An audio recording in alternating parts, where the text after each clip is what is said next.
March 15, 2019, the night before opening day of turkey season for me. So many emotions are going through my head. I'm running on 2 hours of sleep after a long day of travel. There's a million excuses why I shouldn't go today, but you only get so many opening days in your life, and each one brings back the same emotions that the first one did. You know, every day is a blessing. Time to make this one count.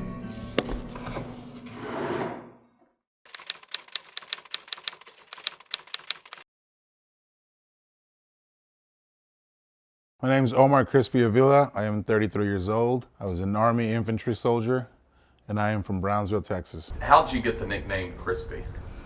I got the nickname Crispy by a friend of mine. When I was injured, I actually went back to a welcome back ceremony, and it was a fellow friend of mine who had been injured, and we were sitting down, and he heard what had happened to me, and he had lost his eyesight. He couldn't see, and he's like, "I heard what happened to you." And I was like, "Yeah, man, I got pretty badly burned." And he goes, No, you're Crispy.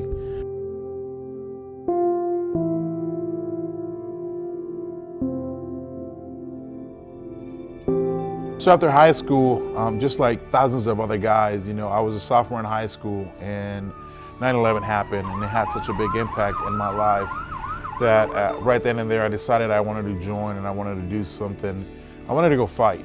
So it was always in the back of my head. I had opportunities to go play football at a collegiate level, but I didn't feel it in my heart.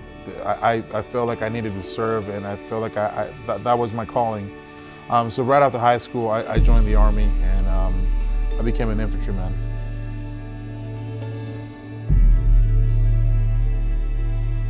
So May 14, 2007, I rolled out of the gates just like any other day. Before I rolled out, I used to say a quick prayer. And that day we were running a little bit behind. We needed to get on the road and start patrolling. And I didn't take the couple of minutes to say the prayer that I always did. And it was a 5-vehicle convoy. I was in the 3rd vehicle that day. And around 6 in the morning, the last vehicle got hit with a small IED. It was such a small IED, the only thing that it did to the vehicle was blow out the spare tire. And around 7:30 in the morning, the first 2 vehicles started getting engaged from the left-hand side. So what happened, they couldn't turn on that street because they had already passed it. And me being the 3rd vehicle, we turned on that street immediately. They were shooting at us at that point. You can hear the bullets hitting all over the Humvee. I was the gunner that day, pulling that trigger, aiming at them, and ended up killing 3 enemy combatives. And as all that was going on, the last 2 vehicles came back into the convoy, being the last 2.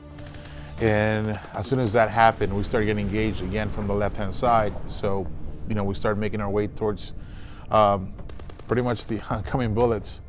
And as we do that, I remember going over a bump. And I'm trying to process in my head that this bump should not be there. And as I was doing that, an IED goes off.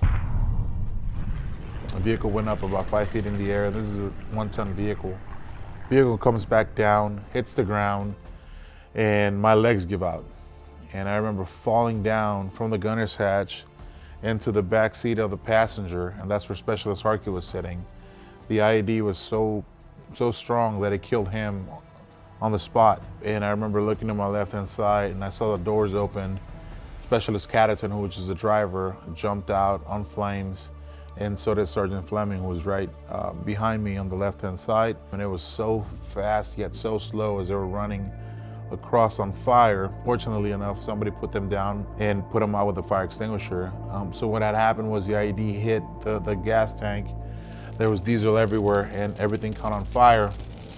As all this is going on, I remember Sergeant Campos was the truck commander. It was a TC.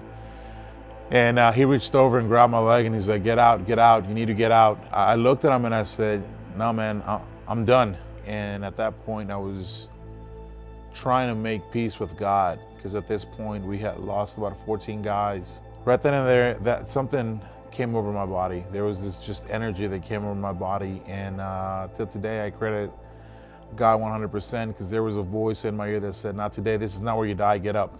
Well, at that moment, I told myself, I gotta get out of here. There's no way that I'm gonna make it in here. So as a gunner, you're always taught to jump, to get out of the hatch, and from the rooftop, jump to where the motor is at, and then on the ground. Well, I couldn't do that because if I would have done that, I would have gone down with the engine and I would have died right then and there. So I said, all right, I'm gonna jump to the side. And so I jumped to the side and I was on flame. So when I jumped to the sides, my body was already pretty badly burned. So when I hit the ground, I broke both of my legs, of the femurs. That moment, another soldier ran by me, and it was Staff Sergeant Nunez. And he looked down at me and he's like, "Are you alive?" And I remember looking at him and I was like, "I think so." And he's like, "All right, man, I gotta pick you up and I gotta take you to the next Humvee so we can start working on you." So about 2 minutes later, medic jumps in the Humvee on the on the right-hand side, and starts working on me. To top it off, the driver that we had was a brand new driver. It was his first day in combat. And I said, "You know how to get back?" He goes, "No, Sergeant, I have no idea." And I said, "Okay." So I kept my composure and I gave him the directions on how to get back. Once we got back to the compound, they opened the doors, we rolled in, and the medics started working on us. They pulled us all out. All I remember is telling all the other guys, the guys were going home, relax, we're gonna be fine. They were able to fly us to Germany to launch to the hospital there, and then from there we flew to San Antonio Brooke Army Medical Center, which is one of the best hospitals in the world for burns. Got wounded May 14th and May 16th. I was in San Antonio, rolling through the doors to start getting treated there.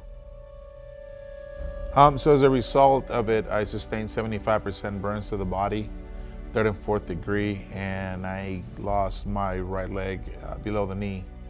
And the first 3 months that I was in San Antonio, I was in a medical-induced coma. By the time I woke up 3 months later, I had about 30 surgeries. So I spent about a year in the hospital doing recoveries and surgeries and whatnot, and finally was able to move out of the hospital into my own apartment.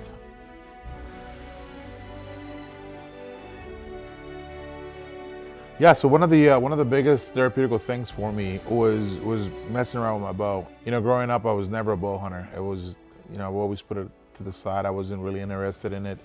Until one day I was at a buddy's shop in Austin, Texas, and I picked up a bow, and I was very hesitant. I didn't want to injure myself or injure somebody else around me because of my hands. I wasn't comfortable enough to grip a bow.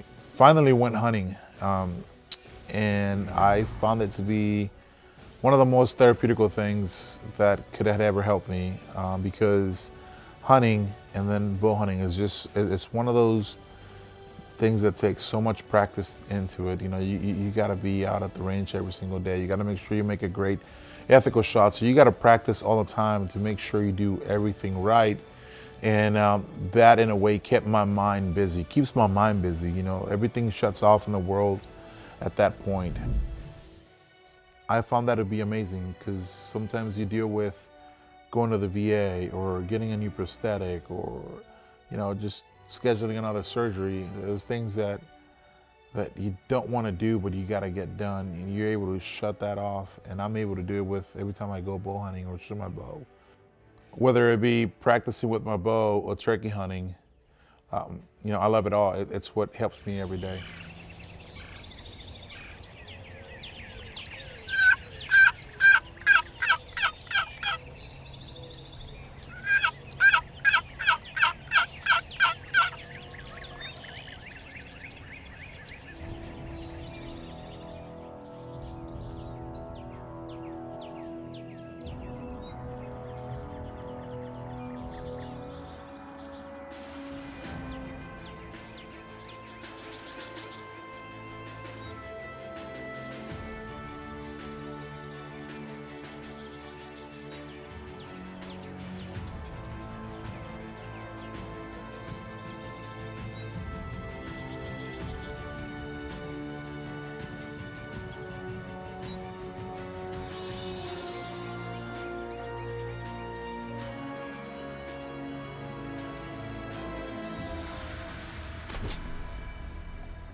Crispy, my brother, man, he's always there.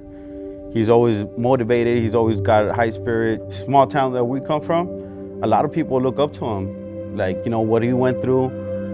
I was in high school when, that happened to him, and the whole school knew him. And, yeah, it hit home. So.